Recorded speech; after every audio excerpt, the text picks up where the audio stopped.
Hello, everyone. Welcome to Everything Arsenal and welcome to the match preview for Arsenal's match week 4 game against Norwich City. Everyone knows this is a must win game, and I don't know how to explain it, but we really have to win this game. We really have to win this game. So, in this video, I'm going to be taking a look at the all time record between the two clubs. I'm also going to be taking a look at Norwich form this season, Arsenal's form this season, and also at just press conference that he just did on the Thursday. I'm going to be going through the stats for Arsenal this season and also for Norwich. And I'm also going to be asking a few questions plus the team news, and all that will be done in less than 10 minutes. So make sure to smash the like button, make sure to subscribe if you're new, and let's get straight into it. So the first topic we're going to start with is the all-time record. Now, you'd obviously expect Arsenal to dominate this one. There's one game I really usually remember. So after you finish this video, make sure you go to another video on YouTube and actually search for Arsenal's 4-win over Norwich, 4-1 win over Norwich back in 2013, 2014 when Ramsey was on top of his form. I mean, this game, this goal from Wilshere, the famous goal, one of the best ever Premier League goals, was scored in that game. Those days we used to play some actual good football. I remember Wilshere scoring that goal from the Giroud assist. Ramsey also scoring. You can see Bentner there as well. Bentner is still alive, man. This is crazy. So this was a really good game. And overall, in terms of results against Norwich City, this is how it looks like. Arsenal has won 29 games. Norwich has won 11, and there's been 20 draws out of those games against Norwich City. So at home, they've never ever beaten us since 1992. But we've seen a lot of those records being broken recently. Many of those records have been broken recently. Unfortunately, let's hope this one doesn't get broken. So, how have how have Norwich and Arsenal done so far this season? So, obviously, for Arsenal, we've lost all three games. We've actually conceded 9 goals. This is how bad it is. Back in 2007, 2008, the worst ever Premier League season from a club, Derby County, they had conceded 7 goals at this stage. We've conceded 9. That's how bad it is. And not just that, we've actually conceded a crazy 55 shots on goal. We've actually conceded 55 shots on goal in 3 games. That is such a poor record. 55 chances, okay, shots allowed on our goal. That is I'm actually very surprised that we haven't conceded more goals. But thanks to Leno, we haven't, because a game like Chelsea, Lukaku had 9 shots by himself. He could really have scored 5 or 6 if he wanted in that game. So we really need to improve on that. So in terms of allowing shots for position, we've definitely not done well. Corners from the left, from the right, headers, crosses, through passes, through balls, like everything has just been working against us. So that's in terms of shots.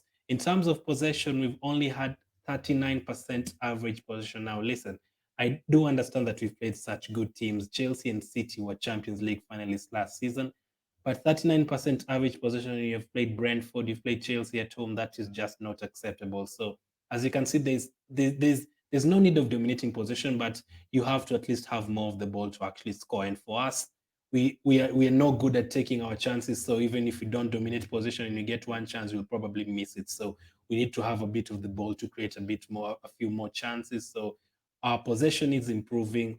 Our defensive approach and our defensive shape needs improving to not allow 55 shots in a match. That definitely needs improving. And now for Norwich as well, they've had a very tough start to their season. They've actually played Leicester, Liverpool, and City. Just like us, they lost 5-0 to City, just like us. But for them, they actually had a better game than ours, because for us, we literally considered it in a few minutes and goal after goal after goal, shot after shot.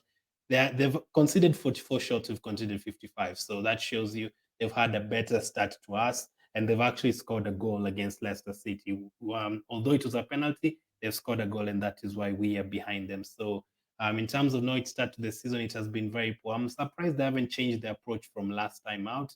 Last time out, they were attacking every single team like Leeds usually do.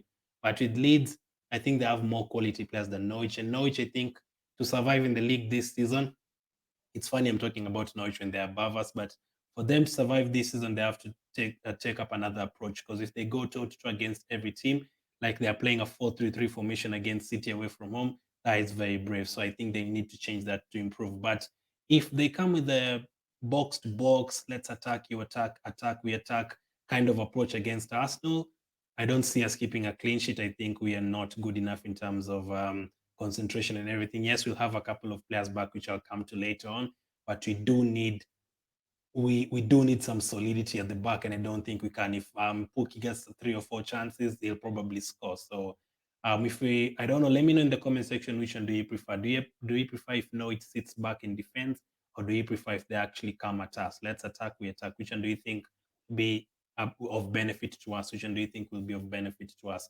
Personally, I don't know, man.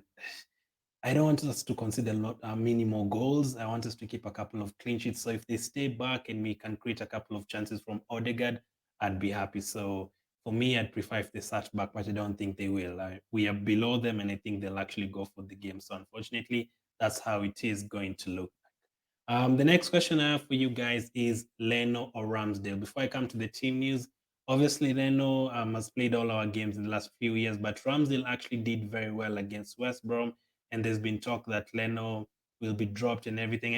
I think that is crazy, because if it wasn't for this guy Leno, we would have considered 4 or 5 against Chelsea and probably 10 against City. So I think Leno is not our biggest problem. But let me know which one you prefer to start this weekend. Is it Leno or is it Ramsdale? Let me know in the comments section. So the next thing we're going to take a look at is Arteta's press conference from today. So I'll just share that screen. Just give me a moment. He did the conference on Thursday morning. And he actually was asked about the team news, as you'd expect. A lot of questions regarding how we started the season. Does he expect us to improve? Does he think obviously a lot of excuses in terms of if our players were there, we would have done well, which I kind of believe. But yeah, let's take a look at what he had to say. Let's take a look at what Arteta had to say. So Arteta press conference. So here it is. He was asked about Tomiyasu as well. So here's what he had to say on Tomiyasu. We need a work permit first. The club is working hard to try and achieve that in the next couple of hours. So I did not know about that. I thought they'd already gotten it done, but he's not received his work permit yet. So if it doesn't actually start, we are going to have to play the likes of Cedric and the likes of Chambers and the likes of maybe, I don't know, Maitland-Niles or something. Is going to be really, really interesting. So that's the first part of the questions he was asked. And then the second part he was asked, it was about Smith Rowe, obviously. And Smith Rowe, actually, I put him in my predicted lineup. So if you haven't watched that, I'll link it up in the YouTube card right now. And I actually put Smith Rowe in the starting lineup, but unfortunately he's ill and he could actually end up missing the game. Now, Smith Rowe has been one of our most consistent players this season. I know very, very bad performances, but at least he's been putting in a 6 out of 10, 5 out of 10 performances. Other players have been putting in 1 out of 10, 0 out of 10. So if Smith Rowe misses out, it's going to be a bad hit. But I think with Odegaard coming in, Pepe fit, I think we can still handle it. So that is all what he had to say on Smith Rowe. Carrying an illness, he's not been feeling good. Let's see how he is in the next couple of days. Hope he'll be okay. Arteta's message to Bellerin has been a really important part of everything that happened at Arsenal in the last 10 years. He's an exceptional player. I don't know about Bellerin being an exceptional player. I think the likes of Alexander-Arnold are exceptional players, but I think in terms of being at Arsenal for many years, I think that one will give him. But in terms of exceptional, I don't think so. So he also talked about Nelson, also talked about Tomiyasu, saying Tomiyasu has the ability to play anywhere in a back four. He gives us different qualities in that right back position. He brings qualities that we didn't have in the squad. So it looks like he's very confident that he'll play this weekend. He played for Japan against China, I think, on that Tuesday. And he actually had a decent game. He played on the left side of the center back position. So let's see how he's going to be used. On Maitland-Niles, he said, any private conversation with players, what we believe the role they have in the team is always resolved privately. Well, doesn't look like that. And also on Premier League form, he had to say, we have to reset now. We have to get everybody back on track and start to win football games. We really need to. And Jacques, obviously, was suspended. He's still in his country, needs to stay there until Saturday, I believe. As soon as he's okay, he'll be here with us. So obviously he had COVID and he's suspended anyway, so you won't be seeing him for a couple of more weeks. So that's his press conference in terms of players, in terms of injury news, in terms of updates and stuff. On team news, he also had to say we haven't trained yet, so we are still waiting for 3 players back. Almost everybody will be available.